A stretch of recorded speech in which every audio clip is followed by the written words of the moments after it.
Right, now here we are in North Durham, where Luke Akehurst is bidding to be parachuted in and win a seat, having never been here before. And there's a lot of people who are fed up with that and want an alternative. Chris Bradburn, how you doing, Chris? I'm good, thank you. I'm good.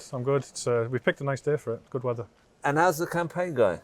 It's going well, yeah. We've been knocking on a lot of doors, getting leaflets out, speaking to a lot of people, and it's been generally very receptive.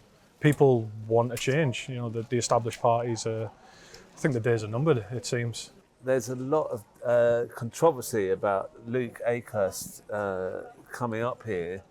Has that been reflected in the media? Are the media up here reporting that? No, funnily enough, there was an article by the Northern Echo which had an interview or was writing about Luke Akehurst and said, let's address the elephant in the room.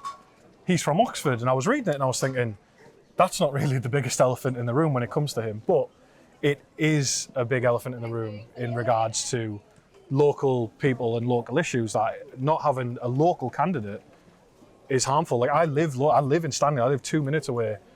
My daughter goes to a school around here. When we're sick, we use the hospitals around here and we have to wait for hours and hours and hours.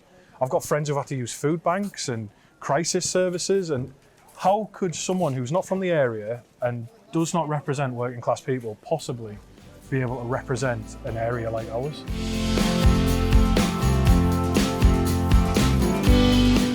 It just seems like we're being taken for granted, and that's where the pride comes in as well. We've got a very strong history of trade unionism, and yet a Labour candidate who Unite the Union will not endorse is being parachuted in like we're a prize to be given away, and I think we've got a lot more pride than that. And what's the reception you get on the doorstep? I mean, are there people with Luke Akehurst posters up?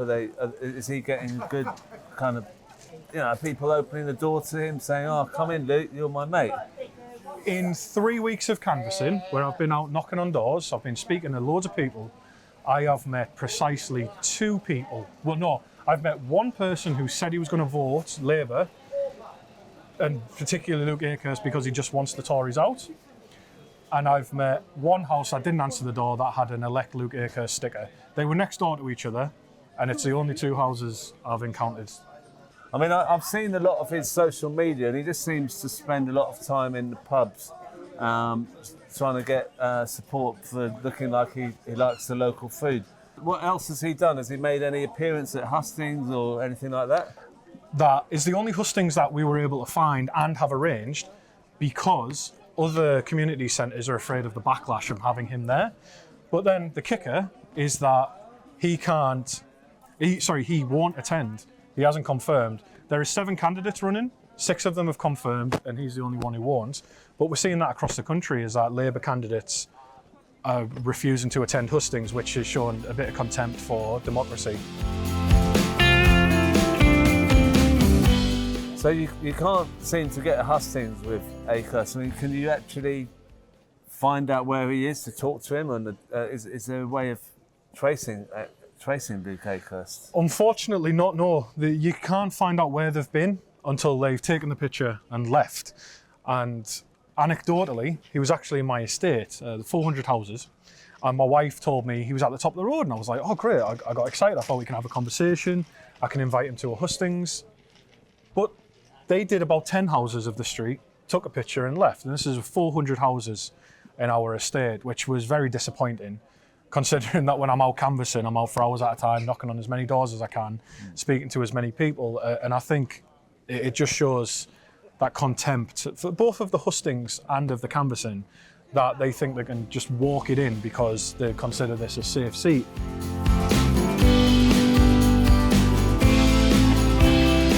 The issue that's coming up a lot is the sort of Reform Party gaining at from the Tories because they're getting national publicity with Nigel Farage being invited to the leaders' debates. Obviously, George Galloway isn't on those. Yeah. Are you seeing that they're getting more support, and what kind of things are you doing when you come across their supporters? I'm sympathetic more than anything because I don't think this is controversial to say, right? I understand why people may want something like the Reform Party and they may want something like the Workers' Party, because fundamentally the Labour and the Tories are different coloured ties, same people, same attitudes. The Reform Party, for regular people, I need to stress this, for regular people is born out of the desire for change. You don't want the established system anymore, you want change. And that's where I sympathise entirely with the Reform Party, because that's what we want as well. They also want proportional representation. Now, where I fall down and where I diverge from their beliefs is that they are funded, ran and operated by millionaires. They are run by rich people. And they're essentially using working class people like myself to stoke the fervour, to say, let's stop the immigrants. They're making that the big issue. But historically, we know for a fact that for things like this, there always has to be an other. There has to be an enemy. And I have no doubt in my mind that once the Reform Party deal with any immigration issues or think they have, then the working class will be next. You will start to see things like benefit scroungers, benefits, chavs. It would be the same rhetoric we've seen for years. And that's why I can't support the Reform Party, because we've seen this play out before. You know exactly how it's going to end. Once you've dealt with immigration, it will be working class people. Whereas I'm up for working class people regardless of their identity. It does not matter to me who you are, what you believe in, what your identity is, what your sexuality is. I do not care, because I care about you as a worker. And that's what I'm getting across to people.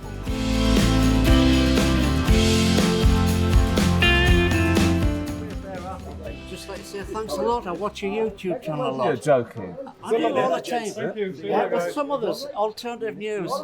Can I talk you on the camera? Were you up with the camera? Yeah, it's okay. Yeah, No. yeah. I don't mind if it's your channel, like, but some of the things I've been in front of some TV channels and the edit and distort what you say, but you know. Well, I watch your channel regularly.